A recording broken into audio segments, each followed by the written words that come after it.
Hello. This is day 14 of Read With Me. Let's start.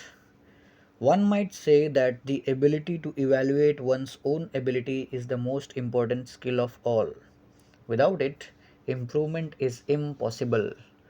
अगर हमको ego से first step में दूर होना है, ईगो से दूर होने का पहला स्टेप है कि अपने आप को खुद का इवैल्यूएट करना आना चाहिए कि खुद का इवैल्यूएशन, मैं इस टाइम पे कौन से स्टेज पे चल रहा हूँ। अगर ये इवैल्यूएशन का स्किल अपने पास नहीं है तो इम्प्रूवमेंट इम्पॉसिबल है। And certainly ego makes it difficult every step of the way. और ये सेल्फ इवैल्यूएशन का जो स्टेप है, बीच में ये शुरुआत करें हम लोग या फिर ये स्टेप में आगे बढ़े, इसके लिए सबसे बड़ा रुकावट जो अपने लिए आता है वो है ego. It is certainly more pleasurable to focus on our talents and strength, but where does that get us. तो हमारे अंदर जो टैलेंट है और हमारे अंदर जो स्ट्रेंथ है उस पर फोकस करना सबसे आसान है। लिस्ट बना सकते हैं, मेरा 1 2 3 4 5 टैलेंट है, मेरे पास 1 2 3 4 5 स्ट्रेंथ है। लेकिन उससे हम लोग कहाँ पहुँचते हैं? अगर देखने के लिए जाएंगे, ये टैलेंट और स्ट्रेंथ का लिस्ट हम लोग बना के दीवार पे चिपका लेंगे, लेकिन उससे अपने को मिलेगा क्या? पता नहीं। Arrogance and self absorption inhibit growth, so does fantasy and vision. अगर हर बार हमारे पास यही लिस्ट रेडी रहेगा, ये 5 मेरा स्ट्रेंथ है, ये 5 मेरा टैलेंट है, तो इससे अपने पास एरोगेंस आएगा सबसे पहले।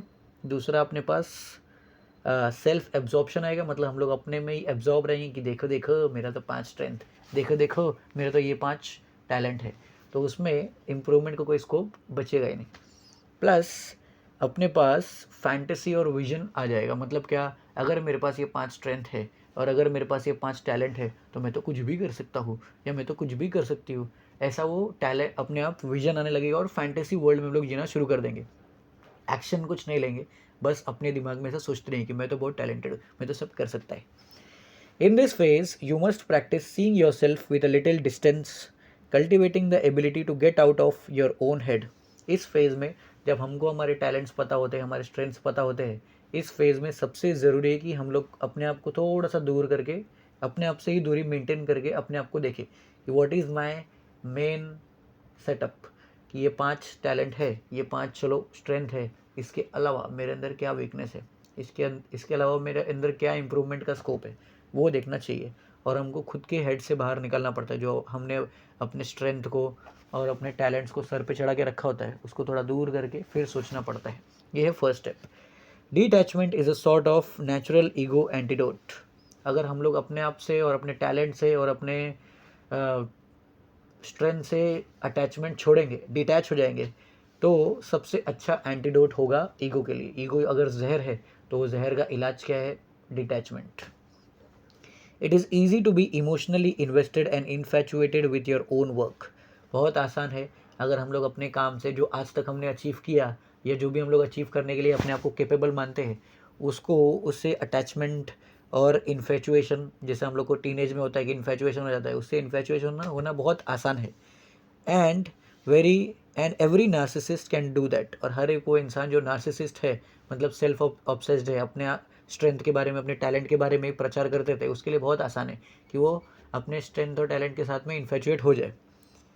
What is rare is not raw talent, skill और even confidence, but humility, diligence and self awareness.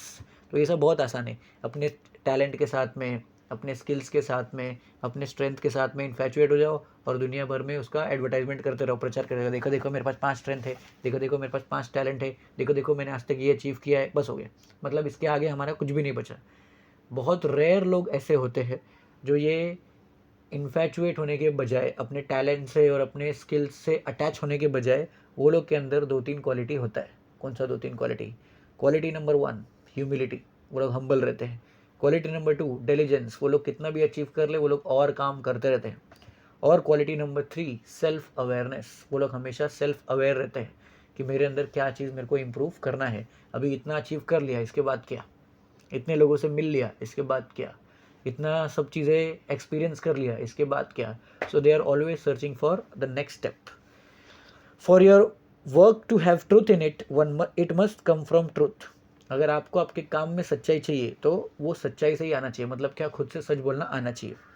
If you want to be more than a flash in the pan, you must be prepared to focus on the long term. अगर आपको ये अभी थाली में सजाया हुआ खाना नहीं चाहिए, मतलब कि अभी प्रेजेंट के लेके इतना ज़्यादा एक्साइटेड नहीं होना है, तो हमेशा हमको लॉन्ग रन और दूर की सोचना चाहिए. We will learn that though we think big, we must act and live small in order to accomplish what we seek. और ये बुक पढ़ते पढ़ते हम लोग आगे ये सीखेंगे कि हम लोग जो भी लेवल पे अभी फ़िलहाल हो लाइफ में, उसके अलावा हम लोग आगे कैसे जाएंगे और आगे का रास्ता कैसे ढूंढेंगे वो देखेंगे. कि हम लोग चाहे कितने भी बड़े लेवल पे हो, उसका नेक्स्ट स्टेप क्या होगा वो सोचने वाला अगर हमारा ऐसा माइंडसेट बन जाए, नेक्स्ट स्टेप क्या है, नेक्स्ट स्टेप क्या है, तो वही चीज़ें हम लोग ये बुक में आगे पढ़ेंगे.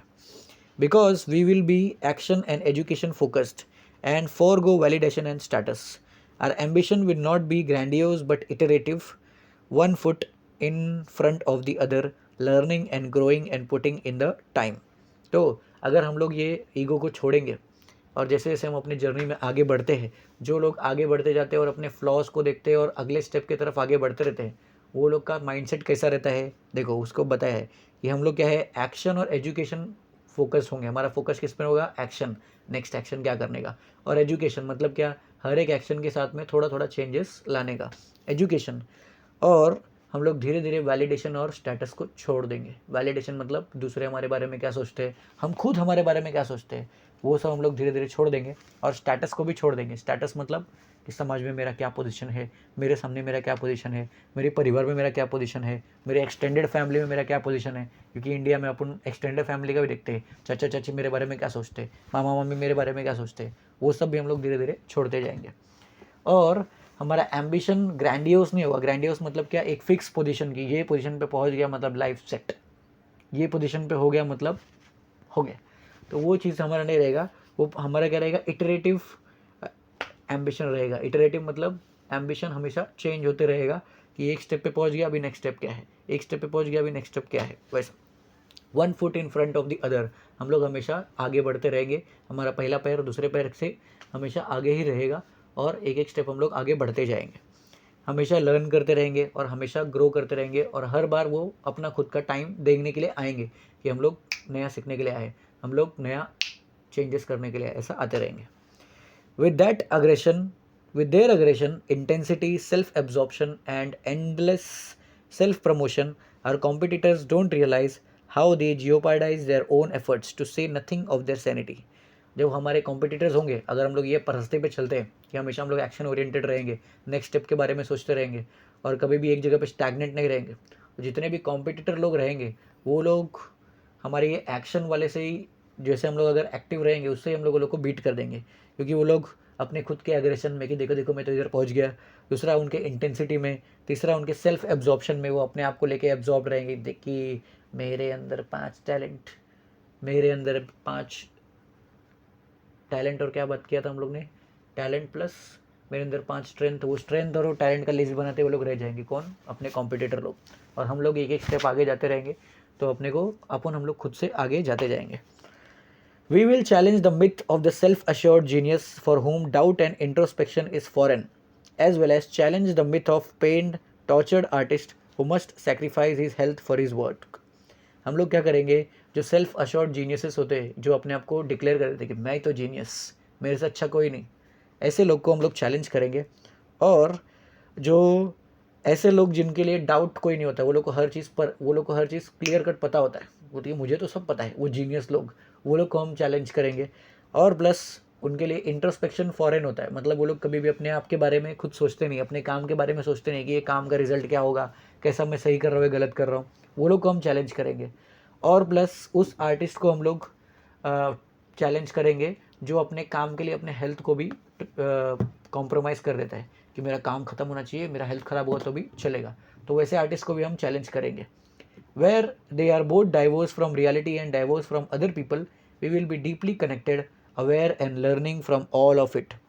तो ये दो लोग जिसको हम लोग चैलेंज करने वाले हैं, पहले तो हम लोग किसको चैलेंज करेंगे, वो जीनियस को, और दूसरा वो आर्टिस्ट को जो अपनी हेल्थ को सेक्रीफाइस करता है, वो लोग के सामने. क्योंकि वो लोग ऐसे लोग होंगे जो लोग रियलिटी और लोगों से बिल्कुल ही डिवोर्स होंगे. मतलब क्या, वो लोग रियलिटी को एज इट इज़ देखते नहीं है, वो लोग अपने खुद के दुनिया में जीते रहते हैं. प्लस वो लोग लोगों को भी नहीं देखते, अपने आसपास किसी को खड़ा नहीं करते कि मैं बोल दिया बात ख़त्म, दूसरे की बात सुनने का नहीं. फीडबैक लेने का नहीं, हम लोग वो लोगों को चैलेंज करेंगे, क्योंकि हम लोग सब लोग से कनेक्टेड रहेंगे, चेक करते रहेंगे कि कौन कैसा रिस्पॉन्स दे रहा है। हम लोग हमेशा अवेयर रहेंगे मतलब आसपास क्या हो रहा है वो चीज़ देखते रहेंगे और हर चीज़ से सीखते रहेंगे। Facts are better than dreams as Churchill put it. जैसे विंस्टन चर्चिल ने बोला है कि हमारे ड्रीम से ज़्यादा बेटर हम फैक्ट्स होते हैं, हमारे आसपास हमको देखते रहना चाहिए कि क्या चल रहा है क्या नहीं चल रहा है। तो फैक्ट के हिसाब से चलेंगे तो वो ड्रीम से तो 10 गुना बेटर चलता है, बराबर। तो ये जर्नी में जैसे जैसे हम बुक में आगे जाएंगे वैसे वैसे ये चीज़ों को और अच्छे से कैसे पढ़ना है कि हम लोग वो जीनियस और सेल्फ अश्योर्ड आर्टिस्ट जो अपनी हेल्थ को सेक्रीफाइस करता है वैसा कैसे ना बने, और ईगो को दूर करके आगे कैसे बढ़ते रहे, हमेशा हम लोग एक्शन ओरिएंटेड कैसे बनेंगे उसके बारे में आगे सीखते रहेंगे। चलो फर्स्ट चैप्टर ख़त्म हुआ, अभी नेक्स्ट वीडियो में हम लोग नेक्स्ट चैप्टर चालू करेंगे। Bye bye.